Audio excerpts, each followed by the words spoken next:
अब तक हम सब ने देखा कि जांगी का पीछा अभी भी फिन ड्रैगन कर रहा था, लेकिन ये बहुत ही ज्यादा चालाक था क्योंकि इसे शिप की सिचुएशन के बारे में पता था और ये बस वीक मोमेंट का इंतजार कर रहा था कि एक बार मौका मिल जाए जिसके बाद पूरे शिप को ही तबाह कर दूंगा। लेकिन जब जांगी डेक पर आता है तो फिन ड्रैगन छिप जाता है और यहाँ पर जांगी अपने मनी मन में कहता है कि सच में ये मुझे बहुत ही ज्यादा परेशान कर रहा है, इसका तो कुछ करना ही होगा। लेकिन मैं डीप ओशन में जाकर फाइट नहीं कर सकता, मुझे शिप पर ही रहकर फाइट करना होगा। और यह सब सोचने के बाद जांगी शिप सेंटर में आता है। तभी जांगी कहता है कि लाओतियान, आप गन हमेशा ही तैयार रखिएगा, हमें कभी भी जरूरत पड़ सकता है। और यह सब सुनने के बाद लाओतियान कहते हैं कि ठीक है कैप्टन। तभी जांगी कहता है कि एक बात और लाओतियान, हमें पिक करने के लिए जियांगन क्षेत्र से कोई आ रहा है और जो कोलंबिया नेवी फोर्स हमारे पीछे पड़ गए थे उनसे निपटने के लिए पूर्व चीन से बहुत सारे नेवी फोर्स गए हैं जो कि कोलंबिया नेवी फोर्स को टक्कर दे सकते हैं। और इसीलिए कोलंबिया नेवी फोर्स अब हमारे पीछे नहीं आएंगे तो हम अपने क्षेत्र में आराम से जा सकते हैं। और यह सब सुनने के बाद शिप सेंटर के अंदर जितने भी सेलर थे वो सब खुश थे, लेकिन वो सब फिर कहते हैं कि कैप्टन, इसमें ज्यादा टाइम नहीं लगेगा हमें पिकअप करने में, क्योंकि कैप्टन आप तो जानते ही है ना कि ओशन कितना बड़ा है, अगर हम यहाँ पर भटक जाते हैं तो भटक ही जाते हैं। और यह सब सुनने के बाद जांगी कहता है कि आप चिंता मत करिए, मैं हूं ना, मैं आप लोगों को सेफ रखूंगा, लेकिन इतना याद रखे कि आप सब अच्छे से काम करिए। और वैसे भी हमारे पास बहुत ज्यादा खाना है तो खाना की कमी नहीं होने वाला है। हालांकि सेलर इसलिए ऐसा कह रहे थे क्योंकि 3 महीने से एक ही जगह पर रहना, उठना बैठना, खाना पीना और कहीं घूमना नहीं तो मन एकदम अनसा जाता है भाई। और अब जांगी देखता है कि सब सेलर शांत है, जिसके बाद जांगी कहता है कि लाओतियान आप मेरे साथ आइए। और अब लाओतियान जाते हैं जांगी के साथ, जिसके बाद वो फिर कहते हैं कि कैप्टन क्या हुआ। तभी जांगी कहता है कि आखिरकार सब लोग इतना ज्यादा परेशान क्यों है, आप मुझे बताएंगे। और यह सब सुनने के बाद लाओतियान कहते हैं कि कैप्टन आप तो जानते ही हैं कि हमारे पास नेविगेशन करने के लिए एक मैप का चार्ट है और हम सब एक्सपीरियंस पर ही आगे बढ़ रहे हैं, और वो भी इस जमाने में जिस जमाने में हमारे पास इलेक्ट्रॉनिक चीज बहुत सारे हैं, गैजेट बहुत सारे हैं, और इस जमाने में हम सब इलेक्ट्रॉनिक चीज पर ही ज्यादातर तो डिपेंडेंट है। और वैसे भी हमें यह पता है कि हम एक बार भटकते हैं तो हम फिर से कोशिश करेंगे, लेकिन हमारे पीछे जो कोलंबिया नेवी फोर्स पड़ गए हैं उनका क्या। और यह सब सुनने के बाद जांगी कहता है कि कोलंबिया नेवी फोर्स के बारे में मत ज्यादा सोचिए, और वैसे भी वो अभी के टाइम पे हमारे पीछे पड़ गए हैं, लेकिन जल्द ही उनका सामना नेवी फोर्स से होगा जो कि डोंगहाई क्षेत्र के हैं, और वो सब उस मामले को संभाल लेंगे। और वैसे भी शिप में हमने हर चीज को बंद रखा है और वो एक सुई ढूंढने की कोशिश कर रहे हैं बहुत सारे घास में। यह सब सुनने के बाद लाओतियान कहते हैं कि यह सब तो ठीक है कैप्टन, लेकिन सेलर का मूड अभी भी ऑफ लग रहा है। और यह सब सुनने के बाद जांगी अपने मनी मन में कहता है कि अगर वो सब परेशान रहते हैं तो फिर काम अच्छे से नहीं हो पाएगा। तभी जांगी कहता है कि लाओतियान आप मुझे बताइए कि उनका परेशानी कैसे दूर किया जा सकता है। और यह सब सुनने के बाद लाओतियान कुछ टाइम तक सोचते हैं, जिसके बाद वो फिर कहते हैं कि कैप्टन अगर परेशानी दूर करना है तो जुआ, सिगरेट, तंबाकू, शराब यही सब तो है। हालांकि जब जांगी यानलियो आइलैंड के लिए निकला था तो सभी को कह दिया था कि किसी को भी शराब पीने की इजाजत नहीं है। और यह सब सुनने के बाद जांगी कहता है कि अगर सच में शराब से उनका मूड ठीक हो सकता है तो ठीक है, मैं आज से आपको शराब पीने की इजाजत देता हूँ और मैं आपको खुद शराब दूंगा, लेकिन इतना याद रहे कि जो लोग ड्यूटी पर हैं, जो लोग शिप को चला रहे हैं, उन्हें शराब नहीं मिलना चाहिए और वो कल या बाद में शराब पी सकते हैं जब उनका ड्यूटी खत्म हो जाएगा। और वैसे भी हम लोग दक्षिण ओशन के काफी करीब आ चुके हैं और वहां पर देखेंगे कि कोई अच्छा सा आइलैंड होगा जो कि सेफ रहेगा, तो हम सब वहीं पर रुक सकते हैं कुछ दिनों के लिए। और यह सब सुनने के बाद लाओतियान जांगी का चेहरा देखने लग जाते हैं, जिसके बाद वो फिर कहते हैं कि ठीक है कैप्टन, हम ऐसा ही करेंगे, अगर हमें कोई अच्छा सा आइलैंड मिलता है तो हम लोग वहीं पर आराम करेंगे। और अब यहाँ पर कुछ दिनों तक ऐसे ही चलता रहता है जिनफेग आइस ब्रेकर। और इन कुछ दिनों में यहाँ पर फिन ड्रैगन बार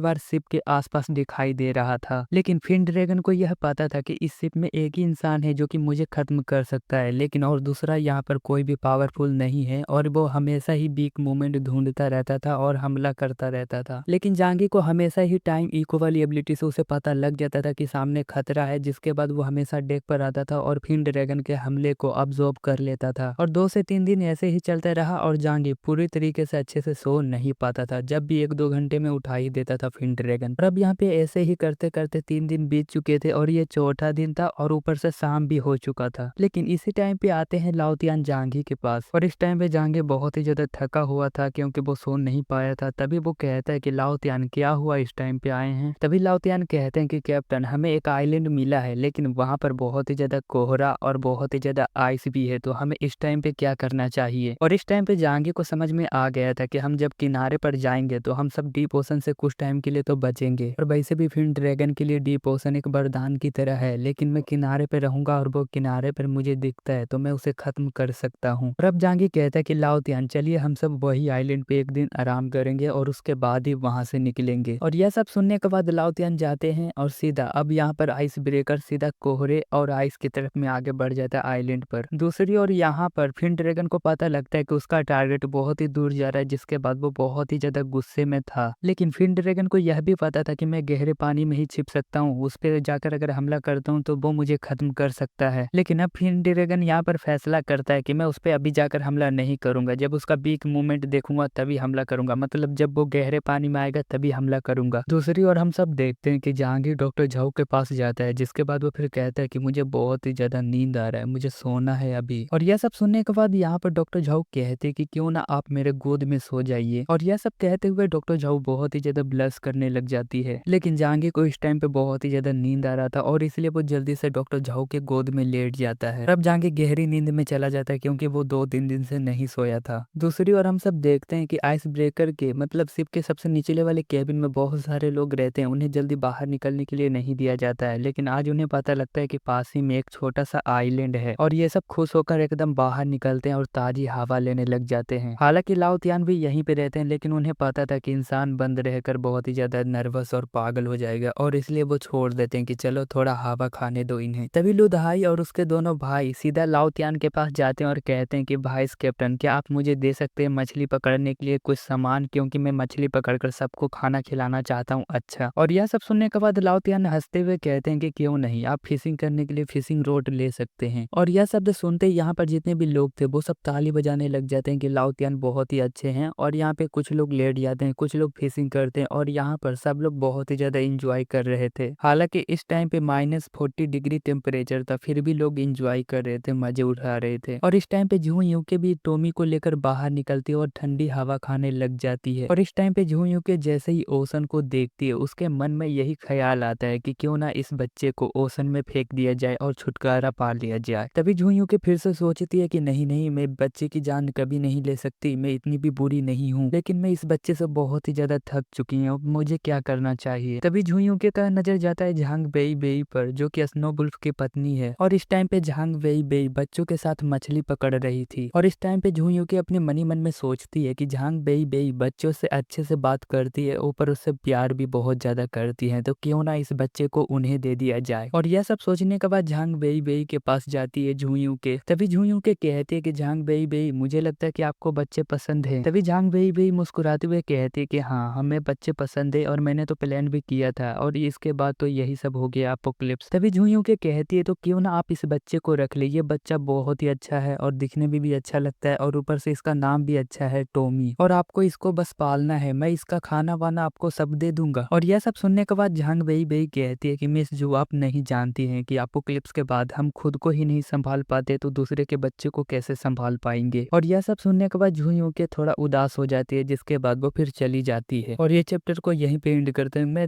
थोड़ा कल के बारे में बता देता हूँ। कल वीडियो डाला था, लेकिन भाई यूट्यूब वाले ने मेरा वीडियो ही डिलीट कर दिया था, और चैनल पे स्ट्राइक इसीलिए आया था क्योंकि यूट्यूब वाले को लग रहा था कि मैंने इस वीडियो में बहुत ही ज्यादा डेंजर चीज बताया है। लेकिन सबसे बड़ा डेंजर तो और कोई नहीं बल्कि जांगी है रेनिगान के साथ। लेकिन ये सब तो बहुत ही छोटी और आम बात है, लेकिन सबसे बड़ा यही बात है मेरे लिए कि आप लोगों ने बहुत ही अच्छे से सपोर्ट किया। यहाँ तक कि कुछ लोगों ने कहा कि यूट्यूब पर सर्च मारो स्ट्राइक कैसे हटाते हैं, मुझे अच्छा लगा भाई। और एक बात और भाई, मैं ज्यादा अच्छे से तो एक्सप्लेन करने की कोशिश करता हूँ, लेकिन मैं लोगों से ज्यादा टाइम तक बात नहीं कर पाता हूँ, और इसलिए अगर मेरे मुंह से अगर कुछ भी गलत निकल गया होगा उसके लिए सॉरी। और आप लोगों ने इतना ज्यादा सपोर्ट किया उसके लिए थैंक यू।